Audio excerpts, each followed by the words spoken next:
Welcome to the Soul Archaeology podcast, a space for connection, resonance, witnessing, and learning.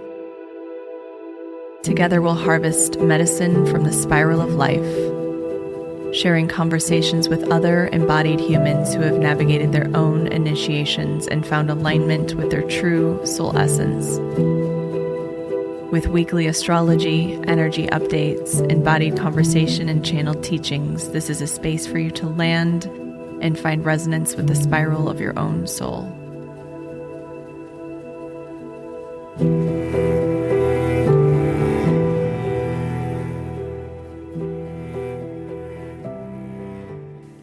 Hello, and welcome back to Soul Archaeology. How are you all feeling after that very dynamic and intense lunar eclipse in Virgo? You will be feeling this energy most wherever Virgo and Pisces land in your chart. So the axis of those houses are where this energy will be manifesting for you most. And we have been swimming in the deep waters of Pisces. We've had Saturn, the North Node, the Sun, and Neptune in Pisces. Venus and Mercury are still retrograding in Aries. They'll return back to Pisces by the end of March.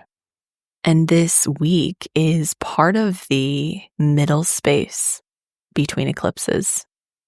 I just keep getting the imagery of us floating at sea at this middle point, this space where the deep waters are really all that's holding us. And the deep waters are deep faith, the unknown, the unseen, God, source. It's all of the energy that holds us when the bottom drops out, when nothing is left, when we have only our own underworld, our own quantum field. What's beyond? What's beyond the ego? What's beyond our own survival? And with Pisces being the last sign of the zodiac, the last house, the last point of this evolutionary journey, we access merging with this space of unknown, this collective consciousness, the quantum field. Now, this can be incredibly expansive, powerful, and it can also be deeply activating when we feel the bottom drop out, when something in our lives sideswipes us, when we no longer have control. Virgo, we have to access this space of surrender, trust, deep, deep faith.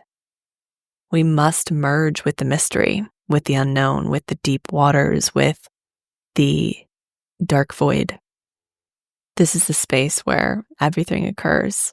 We just imagine that we know and can control what's occurring within our own lives, within the sphere of our ego, within our daily interactions with life.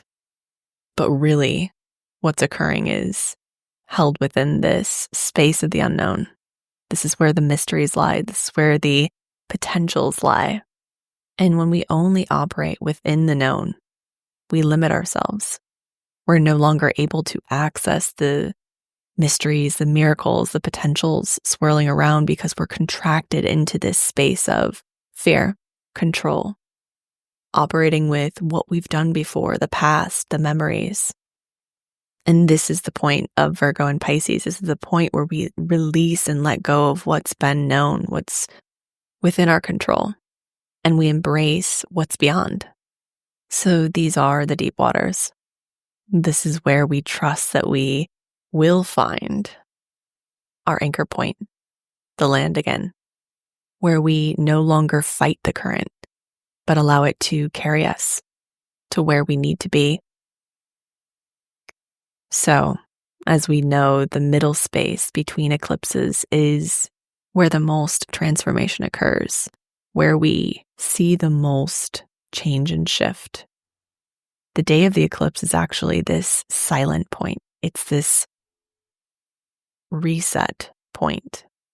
And as we know, the most energy is held at that point. It's in the eye of the storm where we can sort of see this storm occurring around us, these waves of great change. But it's when we get outside along the thresholds of the storm where the winds are strongest, where these two storms meet and merge. And this is where the most change occurs. When I think about eclipses, I always think about hurricanes or tornadoes, and where you have that eye is, where the energy is held. It's the point that holds everything together. It's where we begin from. And then it's in the outer limits of the storm where the most damage occurs. And so when we think about that, this is where these two storms meet, these two tornadoes, if you will, meet, and where the two wind patterns start to merge together.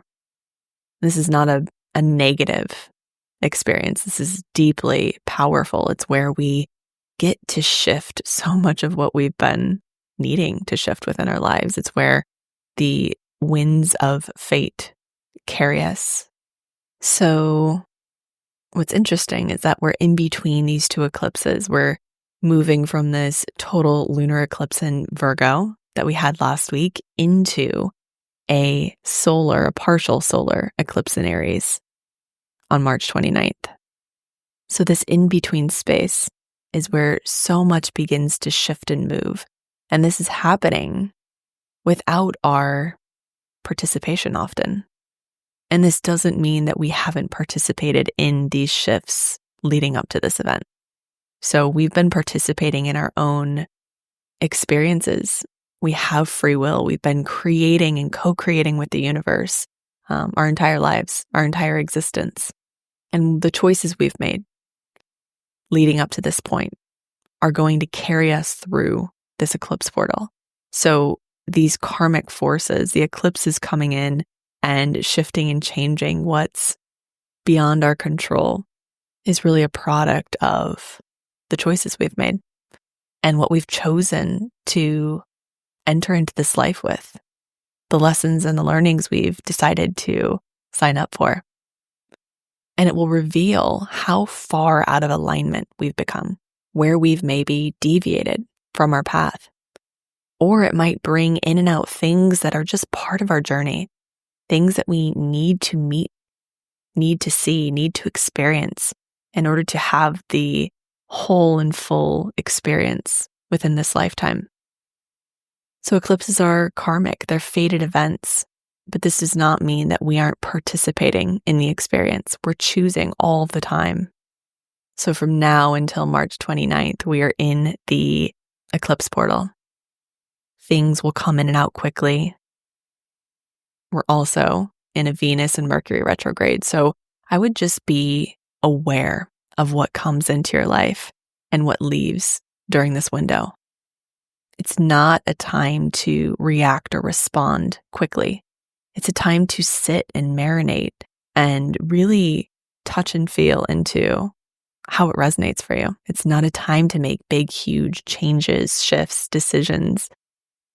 It's more of a time to observe, to sit and be with, to notice the resonance within your system. It's a time to surrender and let go of control, to hold the knowing that what's occurring is occurring for you, and to trust in the greater timeline. This is the threshold of Pisces. We're at the end of the astrological year. It begins on March 20th, the beginning of Aries season, the spring equinox. So these last few days of Pisces season are going to be deeply psychic. We need to observe, we need to notice what's coming into and through our field. On March 17th, we have the North Node and the Sun meeting in Pisces at 27 degrees. On March 19th, we have the Neptune Cazimis, where the Sun and Neptune meet at 29 degrees Pisces. And then on March 20th, we have, of course, the beginning of Aries season and the spring equinox, the beginning of the new astrological year, the equal point between day and night, light and dark.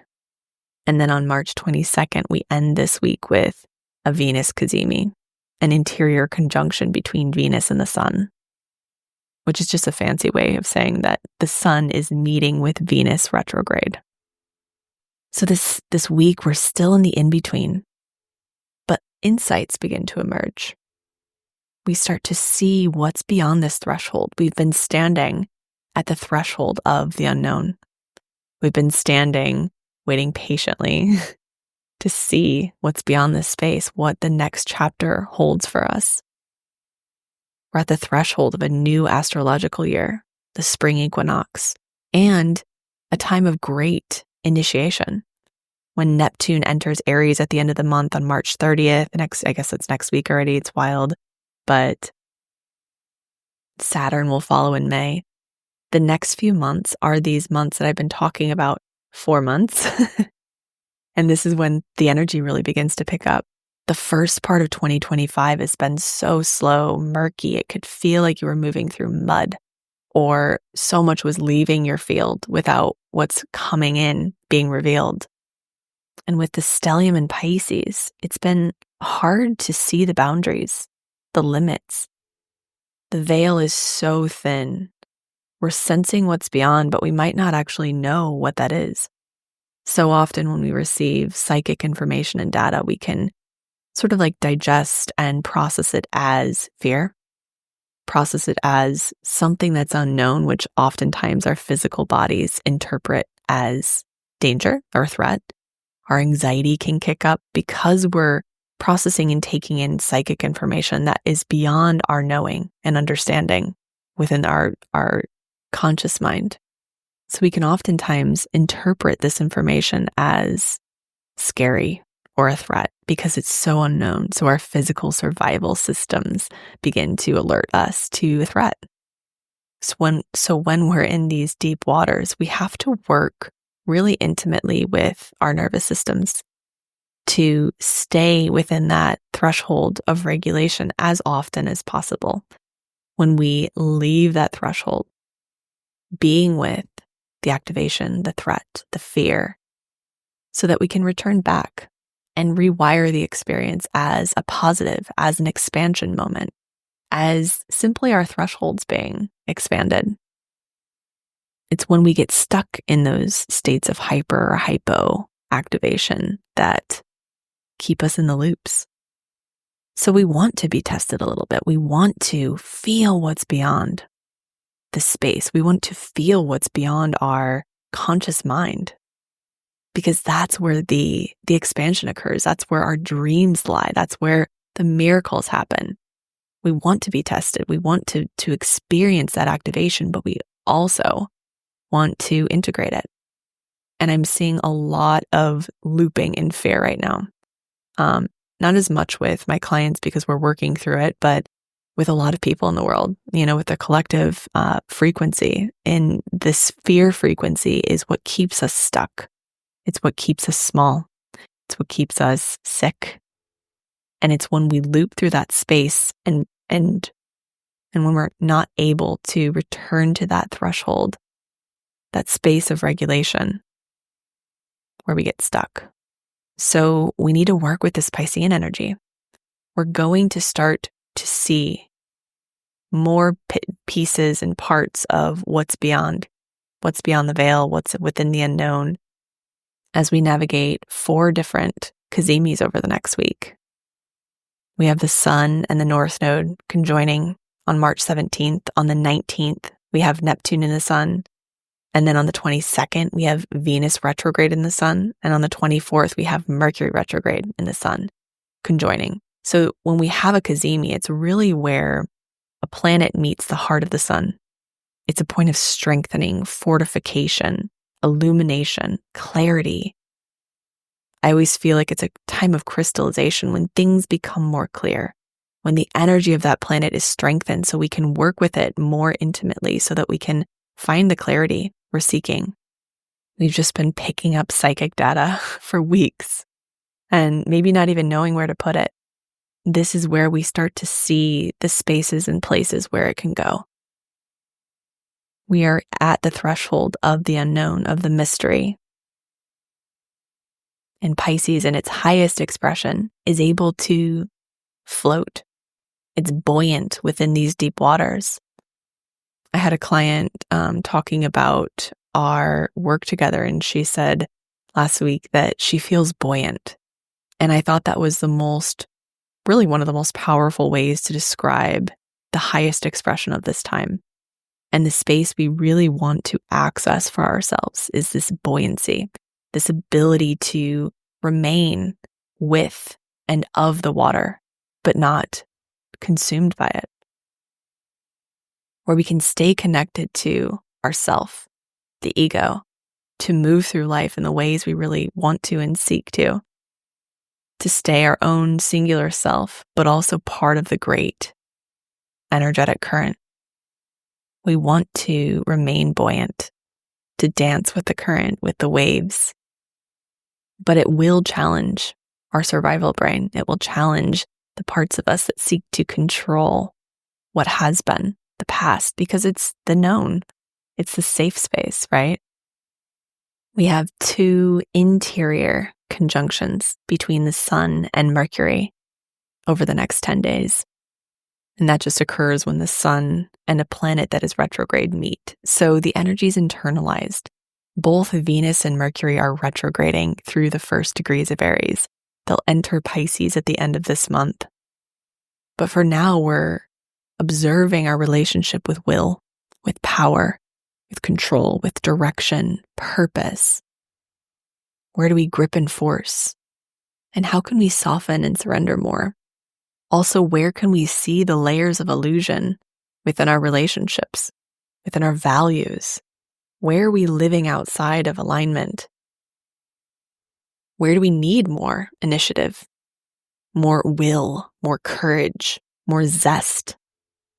I'll talk about the Venus Cazimis in a moment, but I want to first kind of go back into this Piscean energy and talk a little bit about what it means as we navigate on March 17th, the North Node and Sun conjunction, and then on the 19th, the Neptune and Sun conjunction. With both the North Node and Neptune at the last late degrees of Pisces this year, we've been navigating life as though we're walking through a dream. So much is happening beyond our field of consciousness. So much is changing and shifting. It's hard to know what's real and what isn't. Similar to being in that sort of lucid dreaming state. It's where our consciousness merges. We're having revelations, faded experiences, illusions clear, perspective shifts, spiritual upgrades. This is where we have an opportunity for deepened empathy and compassion, deepened faith, trust. And now as Neptune prepares to enter into Aries, it's sitting at this 29-degree point, the anaretic degree, right before the spring equinox, the beginning of the astrological year. We're experiencing so many karmic completions. We might be able to see beyond the fog, staring off into the unknown and starting to see little bits of light emerge, illuminating what's there. The veil is so thin, you might be noticing this. The synchronicities are heightened. You might be meeting people that feel fated. Neptune is the gateway to the divine. It's where we can see beyond the veil. And when we have a Neptune Cazimis, where it meets with the heart of the sun, the planet Neptune in this case is clarified and strengthened. The 29th degree of any sign, but especially Pisces, carries intense, sometimes even frenetic energy. 29 degrees Pisces in particular represents not only the completion of Pisces, but also the completion of the entire zodiac. It's the last breath before the rebirth. Like I said, it's the tomb and the womb. It really amplifies this sense of standing at a threshold, completing one cycle before we begin another. And I'll tell you, the next part of 2025 is fast, it's electric, it's deeply karmic, fated. It's charged with life force. It's not messing around. It's pushing us into the new timeline. And so we have this opportunity now to release, to let go of what's been held within our past framework, what we cannot carry with us. The solar eclipse in Aries will be such an interesting one because it holds this promise of rebirth, but it also completes a cycle that began in 2023. If you haven't listened to the last episode, the Eclipse Portal Guide, I highly recommend that you do because it will give context to everything else I'm talking about when we're within this eclipse portal. But just before this Neptune conjunction, we have the North Node conjunct the Sun in Pisces at 27 degrees. And the North Node just entered Pisces in January 11th, 2025. So we're at the beginning stages of this new journey. When the North Node and the Sun conjoin, it triggers profound insights, awakening. The veil between dimensions thins. And so it allows us to have increased access to psychic data and intuitive wisdom because the nodes are connected to karma, destiny, and fate. It's going to reveal where we have opportunities to connect with our destiny, to release our karma that we've been working with and working throughout our lives. I always see this illumination of the North Node when the Sun and the North Node meet as a major evolutionary point of opportunity. It's like a gift sort of emerges, and we can either choose to interact with it, choose to embrace it, or shy away from it and fall deeper into our more comfortable South Node patterning. And wherever you have Virgo in your chart is where you're going to be pushed to release the shadow and really embrace the wisdom of that placement. And because the Sun represents the ego, it represents our conscious mind, we're able to see what's beyond our conscious mind when it interacts with the North Node. We're able to surrender our need to fully understand or know what's happening in our lives and instead surrender to the current of energy that's meant to carry us. It could also reveal where you're leaning into escapism, where you need firmer boundaries, where you're perhaps playing martyr or victim within your life. The interesting thing about the highest expression of Pisces can represent either the disillusion of boundaries, the lack of boundaries. In its highest expression, it's able to access that beautiful middle point. Of course, after, navigating the entire zodiac, hopefully it carries with it the medicine of understanding that we need form in order to access the space of formlessness. We need boundaries. We need the self in this physical 3D lived experience in order to access what's beyond. But that we can't only live within the physical. We can't only live in the 3D. We can't only live within the body. We must also be open to what's beyond that space. So this is occurring on March 17th. So we open this week with such a beautiful and profound awakening moment.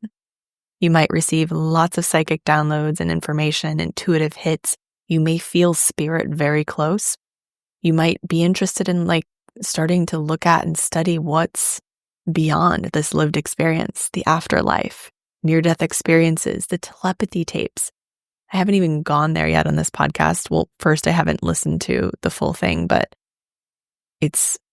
I want to just save that for another episode because there's so much to say and so much to touch on within that experience. But that's about as North Node in Pisces, Neptune in Pisces as it gets. It's the ability to make sense of and even provide some science behind these phenomena.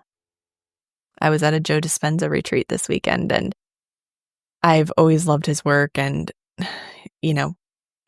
my work as it grows and emerges always feels so connected to his. It's just different languaging, and I'm always amazed by the fact that so many of us who tune in and channel and sort of reach into that space of mystery, the unknown, and the quantum field.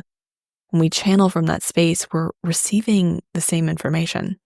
So you might hear that many astrologers talk about the same thing, or many channelers or psychics, mediums are talking about similar themes.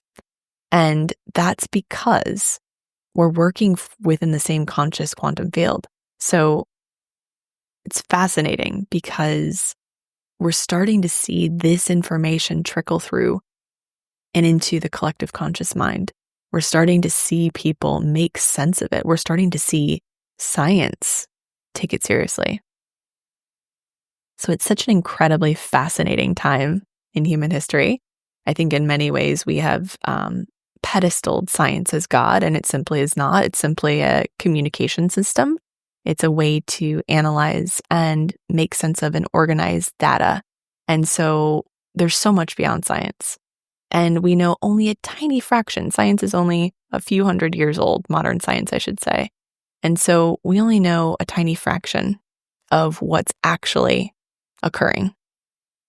And I think it's always important to balance these two, to honor science, to honor like the tangible, the form, the practical, what we can really prove and see and touch and feel, while also holding space for the mystery. And this is this axis of Virgo and Pisces. This is the dance that we're in. And it's incredibly exciting. I've really never felt the need to prove what I receive, the information that I receive. I think it's kind of nice. I do have my South Node in Virgo and my Venus in Virgo. And so there is something about it that I like to kind of like ground and bring into the practical. I think that's where somatic work is so incredibly powerful. But it's just fun to see what's being proven, what's being brought into the conscious mind. And this will continue to unfold, especially as Uranus enters Gemini. We're going to see telepathy and communication move beyond the physical. And this is Neptune at the last degrees of Pisces. So moving from the North Node and Sun conjunction on the 17th, on the 19th, we have the Sun meeting with Neptune. And this happens at 29 degrees of Pisces, the last degree of the entire zodiac. And this is where our consciousness meets the unseen. Dreams, spirituality, intuition, compassion, and disillusion. It blurs boundaries and it connects us to the divine. Neptune rules not only transcendence, but also illusion. So it can reveal where we are holding on to illusion, where we've been living with rose-colored glasses, maybe expecting something to change without taking the initiative, or not trusting enough. But either way, this is a completion of a cycle that began in 2011 when Neptune entered Pisces. And next week we'll experience Neptune entering Aries for the first time in over a century. This is a point of ultimate disillusion, with the final degree of Pisces being activated, the final degree of the zodiac. This is the dissolution of the old before a new cycle begins. You might experience heightened sensitivity. This time could make you extraordinarily receptive to the more subtle energies, the psychic information, the intuitive information, emotions, especially the emotions of others. It might also give you a glimpse, like I said, into what's beyond, into the potential, the quantum field, the magicals and miracles swirling around us always. And this is a culmination point. Whatever you've been working through since 2011, connected to the house where Neptune lands, this point will reveal and release this work, where years of inner work crystallizes into a deeper understanding. Expect this week for your dreams to be heightened. I've talked about this a lot in past episodes. This will just continue to amplify more and more. You might all of a sudden get this download, either through your dream space or waking mind, about the themes you've been working through. You might receive the answers you're looking for. A new page is turning And so you will probably receive an influx of information where you've been living in illusion, where you've been hiding, where you've been afraid to embrace the unknown. Escapism, dissociation, boundary issues, confusion or delusion, like I said, martyrdom, victimhood consciousness. As we move into the spring equinox and the new astrological year, Aries season, we move into a crystallization, an awakening, a creation point. It's a burst of energy where life emerges. And I just love that it's the spring equinox as well, because it represents this real rebirth period. You start to see the green emerge from the dark soil, the womb space, the dark void. New life emerges from the vernal equinox. And we have, of course, the spring and autumn equinox. The Southern Hemisphere will be experiencing the autumn equinox on March 20th, and we experience the spring equinox in the Northern Hemisphere. And this is the point where the light equals the dark, where we have equal day and night. It's the reset point, the beginning point, the starting point. It's rebirth, renewal, and the spark of new beginnings, life. This might feel confronting because we're moving from these deep waters of Pisces into this fire of Aries. And of course, this happens every year, but with Neptune shifting and Saturn being at the late degrees of Pisces as well, this could be fast, confronting, fiery, even scary or agitating. You might either be pushed into something you feel that you're not ready for, even though you are, or you might be so ready for what's to come that you can't even stand waiting a minute longer. And there might even be a combination of both. You might be so ready for the changes that are about to occur in your life, waiting for years, even decades, and also meeting with those fears that naturally arise during a threshold. And both can be okay. And because the equinox is a point of equality, all over the world, day and night are approximately equal. So this is a point of clarity, refinement, balance, before we head into this more yang energy of Aries and fire. And I'll do a deep dive on Aries season next week because we're still so deeply in this Piscean energy. I don't even want to rush the crossing of this threshold. I really want to let it unfold organically for each and every one of you. We might not feel that big bang. We might not feel that wave of creative energy or life force until maybe next week or even the following week when Neptune enters Aries, because we have Venus retrograding back into Pisces on the 27th. We have Mercury retrograding back into Pisces on the 29th. But we're starting to see the light. The question is, can you let go of the past to fully embrace this light, to embrace what's beyond? Can you sit with the discomfort of the unknown, the change? Can you be with what's pulling you back into the old layers so that you're ready to springboard into the new chapter? This dance will continue, especially as Venus and Mercury retrograde.